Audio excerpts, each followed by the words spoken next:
there are a couple of things. I think the first one, I would say, is building trust with the program implementer, but also the donors, right? So making sure they understand that we're all on the same team, that we have kind of the same objectives, they can trust us, they don't have to worry, we're not there to judge them. And that helps in a number of ways. It helps us kind of be very clear about what the purpose is of the evaluation.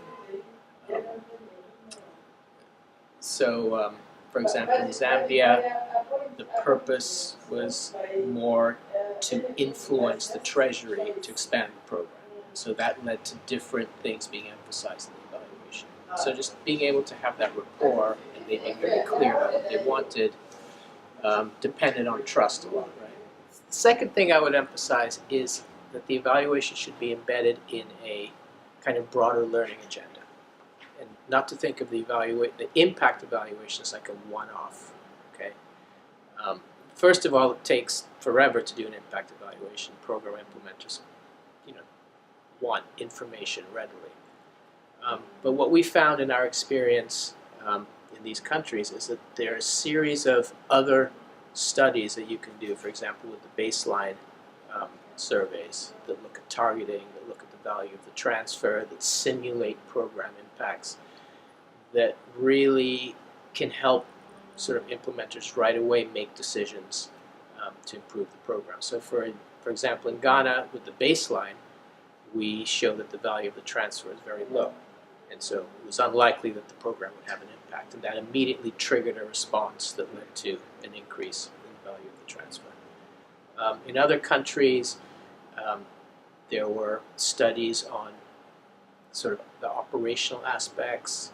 There was some quick qualitative sort of studies that really had an impact in terms of keeping people involved in the program, keeping the level of interest. So I would say thinking about the entire set of research questions and not just be focused on the impact evaluation per se would be quite important, because then you can think about how to use the evaluation data quickly to feed into program design to improve the program. In the case of Malawi,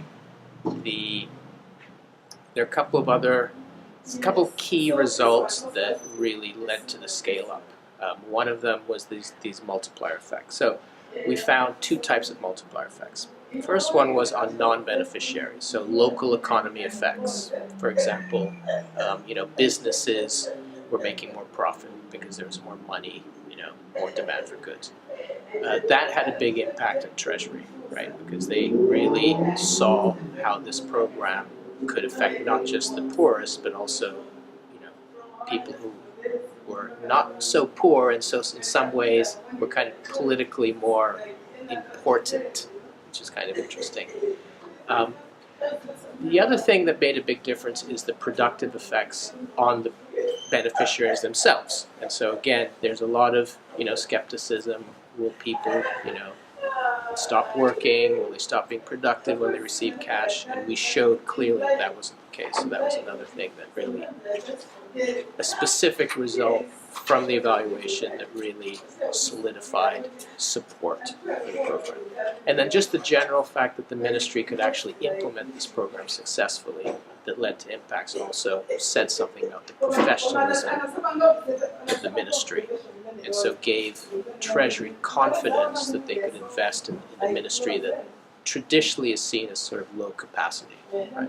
A lot of things to keep in mind, but I would start with a big one, which is that you have to be flexible with the design and the associated level of rigor, right? So, you think about the gold standard being an RCT, but when you're working with a government program, you have to understand that the design of the evaluation has to somehow fit with the scale-up of the program or the operation of the program, right? So as a researcher, you don't have full control over, the operation of the program.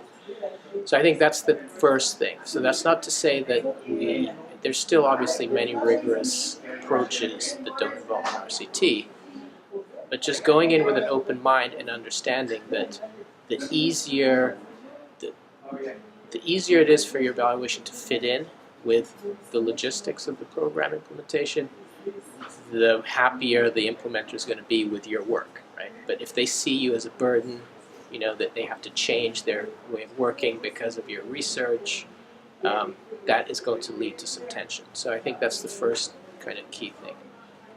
The second thing with a government program is, again, thinking about who the actors are and what the purpose of the evaluation is, right? Because it may not be obvious.